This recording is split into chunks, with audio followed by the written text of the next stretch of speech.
Hello everybody, Dr. Bose here.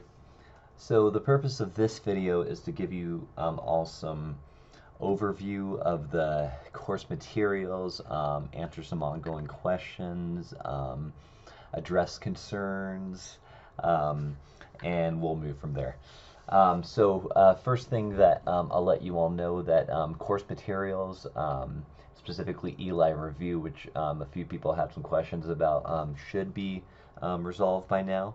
Um, as I mentioned in a previous announcement earlier this week, though, and I'll tell you all this in video as well, Eli Review has a really awesome support system. So you all want to make sure to, if you all have any questions about accessing any of the materials in Eli Review, you can certainly email me, but the first thing that I will suggest, even when you email that to me, so why don't you just skip the step and just go right to them.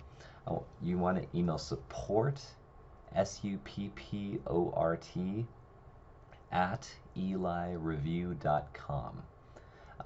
They're really quick. They're usually right on about getting help responses, giving you detailed responses to submitting things.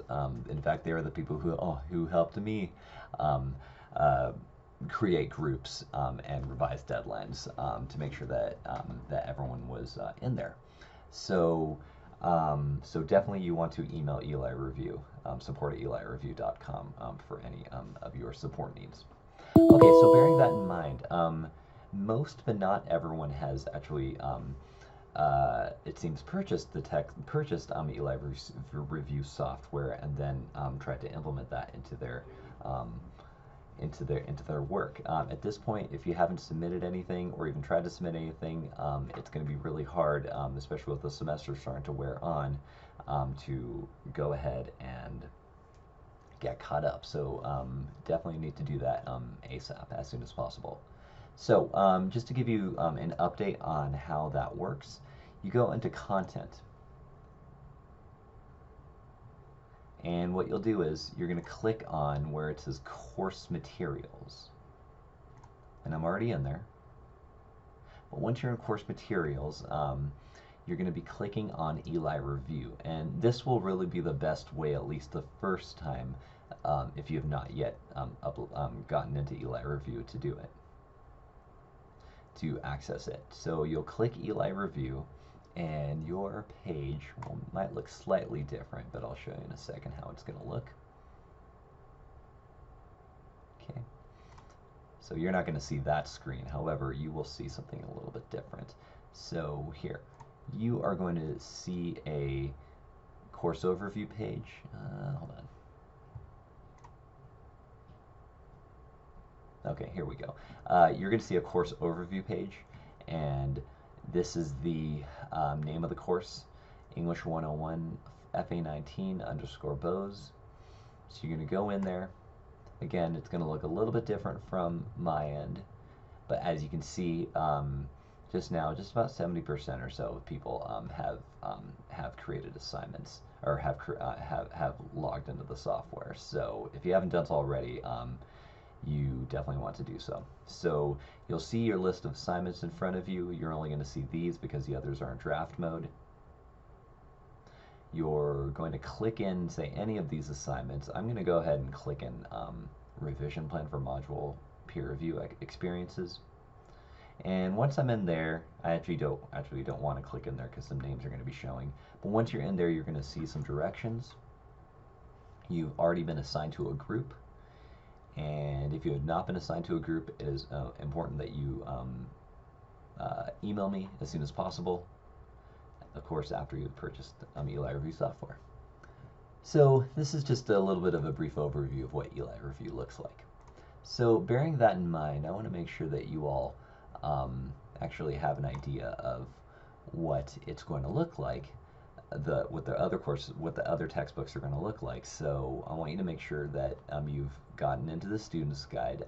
Several readings, several of the due dates in this course do reference the student's guide, and you really won't be able to answer any of the assignments without it. Okay. Some people have asked whether earlier editions will work. For this class, they will not work. You are going to need the current or 40th edition of the Student's Guide. The good news is it is all digital. Since this is an online course, you shouldn't have to worry about getting a hard copy. This will just take you straight here without having to worry about buying or carrying anything. Okay. Now, if you've already done it just right, and the opt-out date is coming up, I believe. But if it's not, I would not advise opting out. Opting out is keeping opted in is the easiest way to just get access to the course. So if you've done it right, and I can always send you suggestions if you're unclear, specifically using Chrome or Firefox. Safari will not work. Making sure that you've cleared your cache. You'll go through and you'll read the book. And the nice thing is I'm going to click this little button under here. I'm not sure what it's going to say on your end, but at my end it says this. But once you're in there, it's going to ask you, or it might ask you to log in. I've already logged in, mainly because the thing that you might notice is that I'm actually already logged into D2L. So if you are logged into D2L, chances are you may not have to do this. Okay, but this is the textbook. If you click here, these little lines here, these are the table of contents. And so every time you see something, you see some kind of path name in the due date, it'll take you down specifically how to find it. So I'm going to look in Chapter 8, Analyzing, Synthesizing Texts and Experiences. I'm going to click on this one. This is section 11.112, or section 8.2, sorry, Strategies for Analyzing Texts. There's another string called Journalist Questions. And then I'm going to sit here and read all about the journalist questions. Okay? So every time you see any kind of reading in the Writer's Help 2, the Student's Guide, you'll see that it is linked through a series of breadcrumbs. And this is just an example of breadcrumbs that I wanted to show you all. Okay, so let me close out of that. Now the last thing I'm going to show you now, in case you have not already accessed it, is the Macmillan Writer's Help.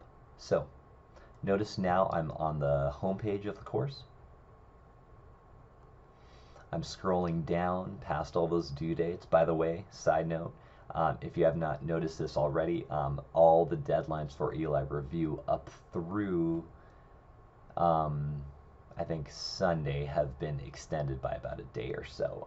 After that, deadlines, there shouldn't be any need to extend any more eLive Review deadlines.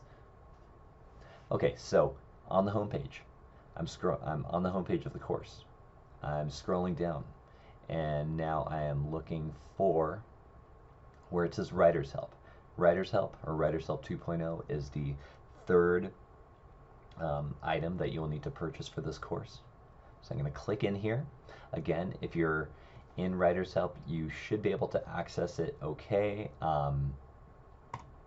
If you've remained opted in, you shouldn't need any assistance. There's a chance that the student guide, or that the bookstore may give you a code, and if they give you a code, make sure you input it when you log in.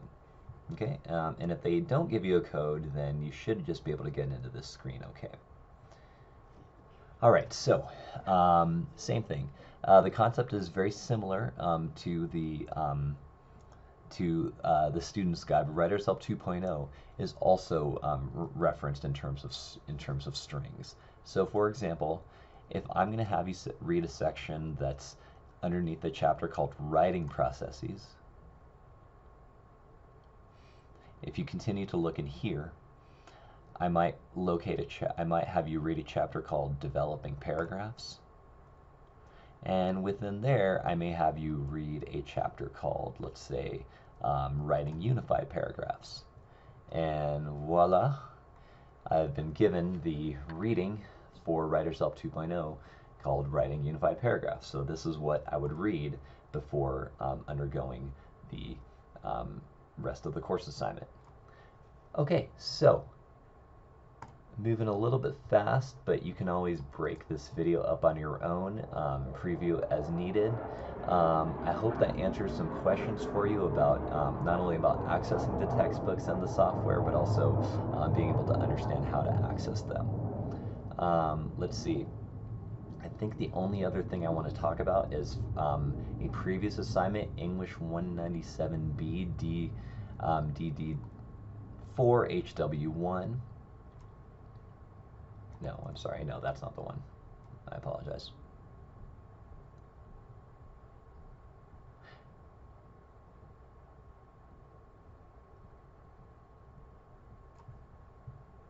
Show all announcements. I've been posting a lot of announcements this week, so I want to make sure that everyone is up to date. Here we go. Okay, so for 197B activities. Okay, anytime, by the way, you don't see an announcement, you'll notice that I had to scroll all the way down and click Show All Announcements, and in that way, I was actually able to open everything that the instructor I have posted for you all to see. Okay, so you'll notice over here now, under English 197B, I remember, or you might remember, me talking about an assignment called HW4, Schedule Synchronous Meeting Number 1. If you have not yet submitted or tried to meet with me, then you will not be able to complete one of the ongoing assignments, one of the upcoming assignments rather, in I think it's the next due date that's coming up. So you will want to make sure that you've scheduled a synchronous meeting with me. You will want to email me, and you will want to send me your availability, and we can work from there. I'll continue to accept makeups through next week, but after that, this may just be considered a missed assignment. Okay, I have said a lot in this video. I've included some hopefully helpful materials. Email me if you have any questions, and don't forget to reach out if you haven't scheduled your synchronous meeting with me. Thank you so much for listening, class. Hope you all are having a great week. Bye-bye.